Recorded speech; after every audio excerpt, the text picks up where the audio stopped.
Iran और Israel के रिश्ते हमेशा से ही दुश्मनी और अविश्वास से भरे हुए हैं। 1969 की ईरानी क्रांति के बाद से।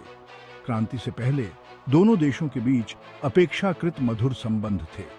ईरान के शाह, जो अमेरिका के कट्टर सहयोगी थे, इजराइल को इस क्षेत्र में एक रणनीतिक साझेदार के रूप में देखते थे। हालांकि इस्लामी क्रांति ने इस गतिशीलता को नाटकीय रूप से बदल दिया। क्रांति के नेता अयातुल्लाह खोमेनी ने इजराइल के अस्तित्व का पुरजोर विरोध किया, इसकी निंदा करते हुए इसे एक नाजायज सत्ता और पश्चिमी उपनिवेशवाद का अवशेष बताया। इस विचारधारा में बदलाव का इस क्षेत्र पर गहरा प्रभाव पड़ा। ईरान ने इजराइल के साथ राजनयिक संबंध तोड़ लिए और खुद को इजराइल के अस्तित्व का विरोध करने वाले फिलिस्तीनी समूहों के साथ जोड़ लिया। इस्लामिक गणराज्य ने हमास जैसे संगठनों को आर्थिक और सैन्य सहायता प्रदान की और हिजबुल्लाह, जिससे इजराइल के साथ तनाव और भड़क गया। दशकों से यह रिश्ता छद्म संघर्षों, गुप्त अभियानों और युद्धोन्मादी बयानबाजी से भरा रहा है। दोनों देशों ने एक दूसरे पर आतंकवाद का समर्थन करने और क्षेत्रीय स्थिरता को कम करने का आरोप लगाया है। सीधे संवाद चैनलों के अभाव ने अविश्वास को और बढ़ा दिया है और गलत अनुमान का जोखिम बढ़ा दिया है। ईरान और इजराइल के बीच दुश्मनी भू राजनीतिक और वैचारिक कारकों के एक जटिल परस्पर क्रिया से उपजी है। भू राजनीतिक दृष्टिकोण से दोनों राष्ट्र क्षेत्रीय प्रभाव के लिए आकांक्षाएं रखते हैं। मध्य पूर्व में एक प्रमुख शक्ति के रूप में अपनी ऐतिहासिक भूमिका को फिर से स्थापित करने की मांग कर रहा ईरान, इजराइल को पश्चिमी कठपुतली और अपनी महत्वाकांक्षाओं में बाधा के रूप में देखता है। इजराइल अपनी ओर से ईरान के परमाणु कार्यक्रम और क्षेत्रीय गतिविधियों को अपनी सुरक्षा के लिए सीधे खतरे के रूप में देखता है। प्रतिद्वंद्विता विभिन्न छद्म संघर्षों में सामने आई है, खासकर लेबनान, सीरिया और फिलिस्तीनी क्षेत्रों में। दोनों देशों ने सशस्त्र समूहों का समर्थन किया है जो हिंसक टकराव में शामिल हैं, जिससे अविश्वास और शत्रुता का चक्र और तेज हो गया है। वैचारिक रूप से इस्लामी गणराज्य के मूलभूत सिद्धांतों में इजराइल के अस्तित्व का विरोध शामिल है। इस्लामी धर्मग्रंथ और पश्चिमी विरोधी भावना में निहित इजराइल के खिलाफ अयातुल्लाह खोमेनी की घोषणाएं ईरान की विदेश नीति को आकार देती रहती है। ईरानी नेतृत्व इजराइल को एक नाजायज सत्ता के रूप में देखता है जो मुस्लिम भूमि पर कब्जा कर रहा है और उसके अस्तित्व के अधिकार को नकारता है। इजराइल का ईरान का विरोध बहुआयामी है, जो वैचारिक विश्वासों, भू राजनीतिक गणनाओं और घरेलू राजनीतिक विचारों के संयोजन से प्रेरित है। वैचारिक रूप से इस्लामी गणराज्य इजराइल को मुस्लिम भूमि पर कब्जा करने वाली एक नाजायज सत्ता के रूप में देखता है। यह रुख ईरानी नेतृत्व के विश्व दृष्टिकोण के साथ गहराई से प्रतिबद्ध है, जो इस्लामी एकता और कथित पश्चिमी साम्राज्यवाद के खिलाफ प्रतिरोध पर जोर देता है। भू राजनीतिक रूप से ईरान इजराइल को एक रणनीतिक खतरे और अपने प्राथमिक विरोधियों, संयुक्त राज्य अमेरिका और सऊदी अरब के करीबी सहयोगी के रूप में देखता है। तेहरान इजराइल की सैन्य क्षमताओं, खुफिया तंत्र और क्षेत्रीय गठबंधनों को अपने हितों के लिए एक सीधी चुनौती के रूप में देखता है। इजराइल के विरोध में समूहों का समर्थन करके ईरान का उद्देश्य इजराइल के प्रभाव का मुकाबला करना और इस क्षेत्र में शक्ति का प्रदर्शन करना है। घरेलू तौर पर ईरानी नेतृत्व समर्थन हासिल करने, आलोचनाओं को दूर करने और सत्ता पर अपनी पकड़ को वैध बनाने के लिए इजराइल विरोधी भावना का इस्तेमाल करता है। ईरान के भीतर कट्टरपंथी गुट अक्सर अपने एजेंडे को आगे बढ़ाने और असंतोष को दबाने के लिए इजराइल फिलिस्तीनी संघर्ष का फायदा उठाते हैं। इजराइल का मुद्दा एक शक्तिशाली रैली के रूप में कार्य करता है, जो जनमत को संगठित करने और आंतरिक चुनौतियों से ध्यान हटाने में सक्षम है। ईरान इजराइल संघर्ष के केंद्र में अनसुलझा इजराइल फिलिस्तीनी संघर्ष है। ईरान ने फिलिस्तीनी हितों के कट्टर समर्थक के रूप में खुद को लगातार स्थापित किया है। फिलिस्तीनी क्षेत्रों पर इजराइल के कब्जे को एक गंभीर अन्याय के रूप में देखा है। तेहरान हमास और इस्लामिक जिहाद जैसे फिलिस्तीनी समूहों को वित्तीय और सैन्य सहायता प्रदान करता है, जिन्हें इजराइल, संयुक्त राज्य अमेरिका और अन्य पश्चिमी देशों द्वारा आतंकवादी संगठन के रूप में नामित किया गया है। इन समूहों के लिए ईरान के समर्थन को अक्सर इजराइल अपने दुर्भावनापूर्ण इरादों और क्षेत्र में इसकी अस्थिर करने वाली भूमिका के प्रमाण के रूप में उद्धृत करता है। इजराइल का तर्क है कि सशस्त्र फिलिस्तीनी गुटों के लिए ईरान का समर्थन हिंसा को बढ़ावा देता है, शांति प्रयासों को कमजोर करता है और संघर्ष के चक्र को कायम रखता है। इस प्रकार फिलिस्तीनी मुद्दा ईरान इजराइल संबंधों में एक प्रमुख विवाद का मुद्दा है, जो तनाव को बढ़ाता है और समझौते की किसी भी संभावना में बाधा उत्पन्न करता है। भाग 5। युद्ध के खतरे, सैन्य कार्रवाई क्यों एक बुरा विचार है। ईरान और इजराइल के बीच सैन्य संघर्ष की संभावना एक बहुत ही चिंताजनक बात है, जो उन जोखिमों से भरी है जो किसी भी संभावित लाभ से कहीं बढ़कर हैं। इस तरह के संघर्ष के दोनों देशों और व्यापक मध्य पूर्व के लिए विनाशकारी परिणाम होंगे।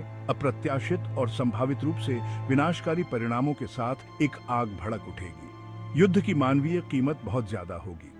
ईरान और इजराइल दोनों के पास दुर्जेय सैन्य क्षमताएं हैं, जिनमें बैलिस्टिक मिसाइलें, हवाई शक्ति और साइबर युद्ध क्षमताएं शामिल हैं।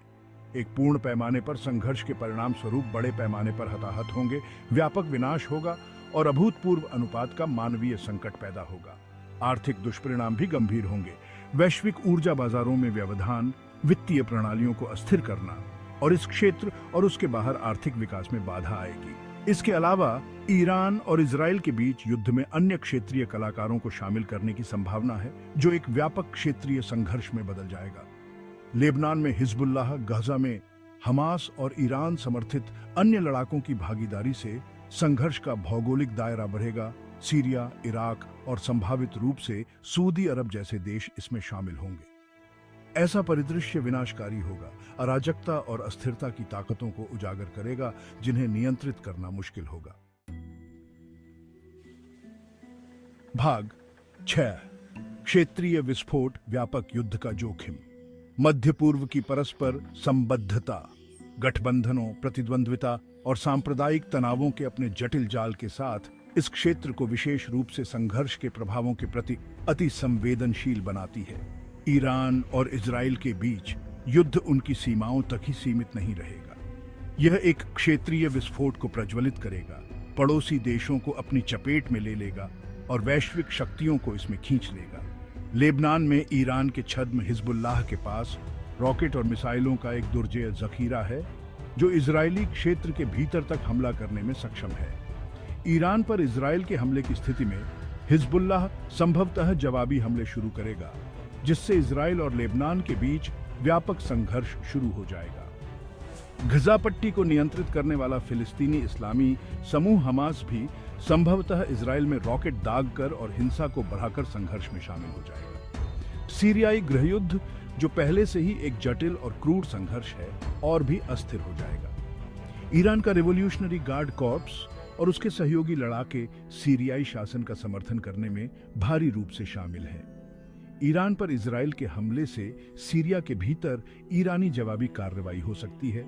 संभावित रूप से इजराइल को ईरानी सेना के साथ सीधे टकराव में खींच लिया जाएगा। भाग 7। राजनयिक अनिवार्यता, शांतिपूर्ण समाधान की तलाश। सैन्य कार्रवाई के विनाशकारी परिणामों को देखते हुए कूटनीति ही ईरान इजराइल संघर्ष को सुलझाने का एकमात्र व्यवहार्य रास्ता है।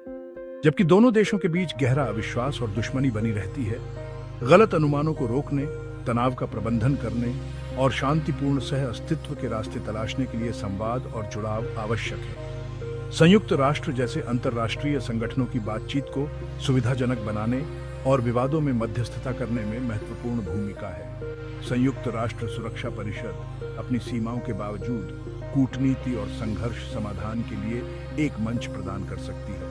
क्षेत्रीय कलाकार जैसे कि ओमान और कतर, जो ईरान और इजराइल दोनों के साथ संचार के चैनल बनाए रखते हैं, संवाद को बढ़ावा देने और विश्वास निर्माण में रचनात्मक भूमिका निभा सकते हैं।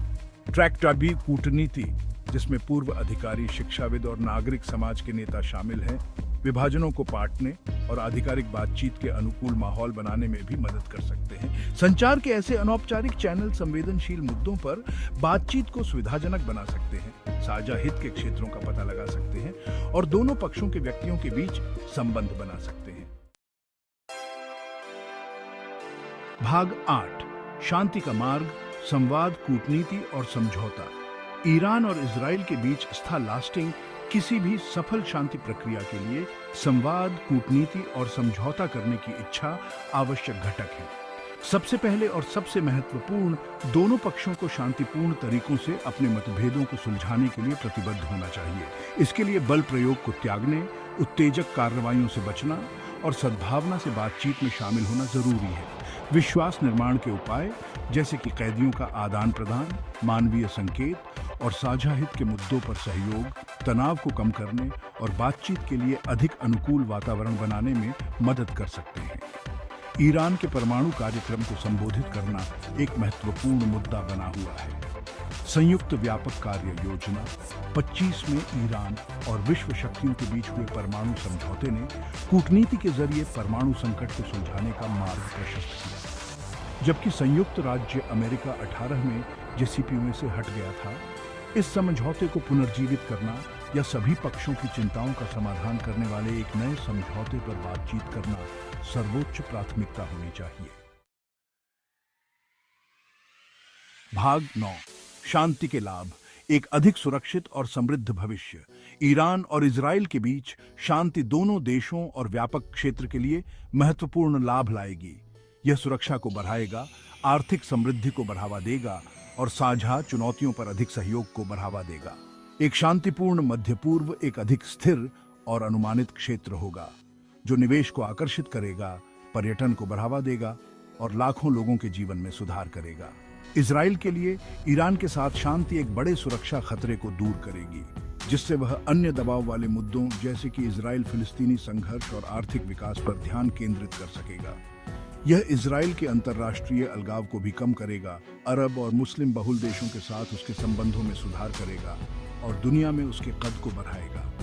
ईरान के लिए इजराइल के साथ शांति उसके अंतर्राष्ट्रीय अलगाव को समाप्त कर देगी, प्रतिबंध हटाने का मार्ग प्रशस्त करेगी और उसकी विशाल आर्थिक क्षमता को उजागर करेगी। यह ईरान को वैश्विक अर्थव्यवस्था में फिर से एकीकृत करने, विदेशी निवेश को आकर्षित करने और अपने लोगों के जीवन स्तर में सुधार करने की अनुमति देगा।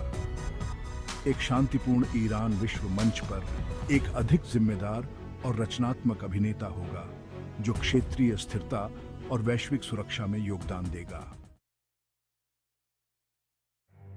भाग 10 निष्कर्ष, संघर्ष के ऊपर शांति का चयन करना। ईरान और इजराइल के बीच शांति का मार्ग चुनौतियों से भरा है, लेकिन विकल्प कहीं अधिक बुरे हैं। सैन्य कार्रवाई एक भयावह गलती होगी जो अनकही पीड़ा और अस्थिरता को जन्म देगी। बातचीत, कूटनीति और शांतिपूर्ण सह अस्तित्व के प्रति प्रतिबद्धता ही दोनों देशों और पूरे क्षेत्र के लिए अधिक सुरक्षित और समृद्ध भविष्य का एकमात्र व्यवहार्य मार्ग प्रदान करती है। अंतर्राष्ट्रीय समुदाय के पास ईरान और इजराइल के बीच शांति को बढ़ावा देने के प्रयासों का समर्थन करने के लिए एक नैतिक और रणनीतिक अनिवार्यता है। बातचीत को प्रोत्साहित करके, बातचीत की सुविधा प्रदान करके और सहयोग के लिए प्रोत्साहन प्रदान करके वैश्विक शक्तियां मध्य पूर्व में न्यायपूर्ण और स्थायी शांति के लिए स्थितियां बनाने में रचनात्मक भूमिका निभा सकती हैं। चुनाव स्पष्ट है, संघर्ष के ऊपर शांति, हिंसा के ऊपर संवाद और निराशा पर आशा। मध्य पूर्व का और वास्तव में दुनिया का भविष्य इस पर निर्भर करता है।